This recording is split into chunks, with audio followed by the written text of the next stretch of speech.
ସଂସାରର ସବୁ ପଦାର୍ଥ ଆଖି ଖୋଲିଲେ ଦେଖାଯାଏ, କିନ୍ତୁ ଆତ୍ମା ଏପରି ଏକ ତତ୍ତ୍ୱ ଯାହା ଆଖି ବନ୍ଦ କଲେ ଦେଖାଯାଏ। ସାଂସାରିକ ସୁଖ ବା ଇନ୍ଦ୍ରିୟ ସୁଖ ଭୋଗ କରିବା ପାଇଁ ଇନ୍ଦ୍ରିୟମାନଙ୍କର ଆବଶ୍ୟକତା ଅଛି, କିନ୍ତୁ ଆତ୍ମାର ସୁଖ ଭୋଗ କରିବା ପାଇଁ କୌଣସି ଇନ୍ଦ୍ରିୟମାନଙ୍କର ଆବଶ୍ୟକତା ନାହିଁ।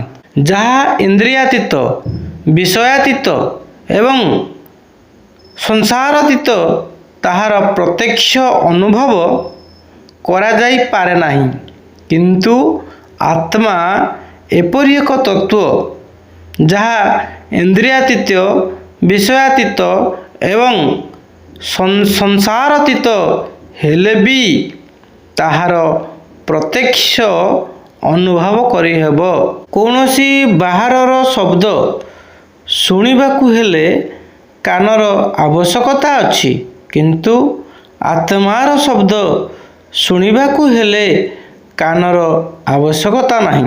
ଈଶ୍ୱର ଅଛନ୍ତି କି ନାହିଁ ତାହାର ପ୍ରମାଣର ଆବଶ୍ୟକତା ଅଛି, କିନ୍ତୁ ଆତ୍ମା ଅଛି କି ନାହିଁ ତାହାର ପ୍ରମାଣର କୌଣସି ଆବଶ୍ୟକତା ନାହିଁ, କାରଣ ତାହା ସ୍ୱତଃ ପ୍ରମାଣିତ।